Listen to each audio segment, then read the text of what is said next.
3 जानेवारी 2026 आणि टायमिंग आहे पहाटेच्या 5:30 वाजलेत. बाहेर मंदिरातून मी हे बाहेरचा शूट केलं आहे. बघा, हे असं गावातला अंधार दिसतोय आणि लाईटी दिसतात आपल्याला आणि हे समोरचं औदुंबराचं झाड आहे ते घराच्या अगदी आपल्या देवीच्या मंदिरासमोरच आहे आणि इथं बाजूलाच घर आहे हे आणि घराला एकदम जवळच आपलं हे देवीचं मंदिर आहे. मी देवीला पहिले पाणी घालून घेतलं आणि नंतर औदुंबराच्या झाडाला पण पाणी घातलं आणि देवीचा मळवट भरण्यासाठी घेतला. आज गंधगोळीने देवीला हळदी कुंकवानेच मळवट भरणार आहे. ओलं हळदी कुंकू ओलं आहे तोपर्यंत छान दिसतं, जरा सुकलं की त्याचा कलर थोडा फेंट होतो, मग ती मुखवटा एवढा उठून दिसत नाही. म्हणून मी हळदी कुंकानेच आज मळवट भरून घेतलेला आहे देवीचा. आणि नंतर देवीला साडी नेसवण्यासाठी घेतली. आज मी घरातली देवीला गुलाबी कलरची साडी नेसवणार आहे आणि या साडीचा मी ब्लाऊज पीस काढलेला नाही आहे, त्याच्यामुळं या साडीच्या भरपूर अशा निऱ्या येणार आहेत. छान अशा निऱ्या करून घेतलेल्या आहेत आणि आज शाकंभरी पौर्णिमा आहे. आता शाकंभरी पौर्णिमेची माहिती तुम्हाला असेलच मला असं वाटतं. मला काय त्याच्याविषयी जास्त काही माहिती नाही आहे, पण मी आज देवीला आपली साधी भाजी भात आणि नैवेद्य केलेला आहे. छान अशी साडीच्या निऱ्या घालून झाल्यानंतर देवीला निऱ्या खोचल्या आणि हाताने थोडीशी साडी चोपून घेतलेली आहे, थोडी व्यवस्थित बसावी म्हणून, कारण काटापदराची साडी म्हटलं की थोडी फुगती. ही पूर्ण पूजा करण्यासाठी देवीची आपल्याला 1 तास तरी लागतो.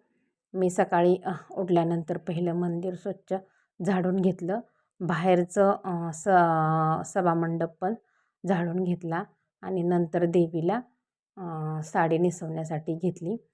लगेच थोडंसं देवी पुसली तरी लगेच ओलं पाणी काय निघत नाही आणि साडी आपली ओली होती, त्याच्यामुळं थोडासा मध्ये वेळच द्यावा लागतो. मग थोडं सुकलं खालची जागा की मग साडी नेसवण्यासाठी घेतलेली आहे. आता मी देवीला दागिनं घालते. पूर्ण साडी नेसवून झाली, दागिनं घालून झालं आणि हार फुलं ठेवल्यानंतरच देवीचं रूप असं उठून दिसतं.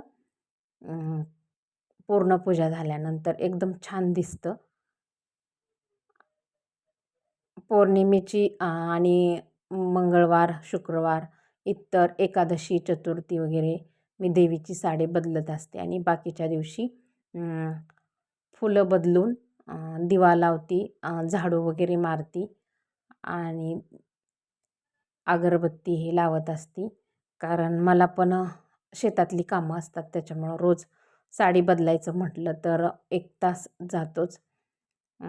त्याच्यामुळं कारण बायकांचा पण यायचा टायमिंग सकाळी 9चाच असतो, तोपर्यंत बाकीची कामं पण आवरावी लागतात आणि साडी बदलायला मग टाईम मिळत नाही. पण मंगळवार, शुक्रवार, पौर्णिमा आवर्जून मी देवीची साडी बदलतच असते.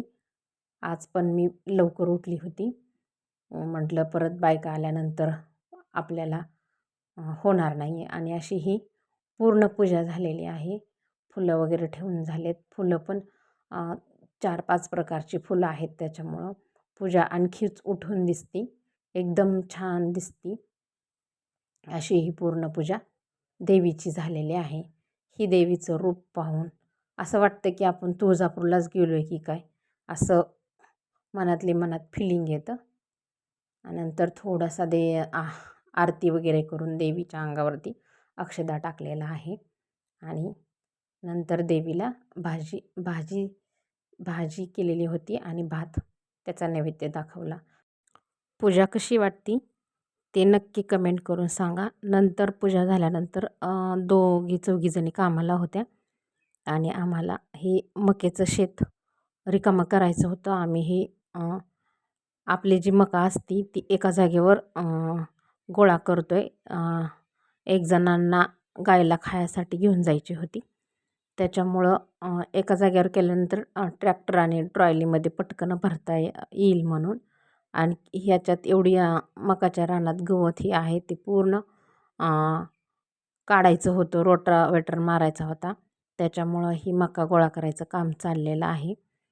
9ला बायका आल्या होत्या आणि आम्ही एक 4घीजणी होतो. आणि याच्यात चिकटा पण भरपूर आहे.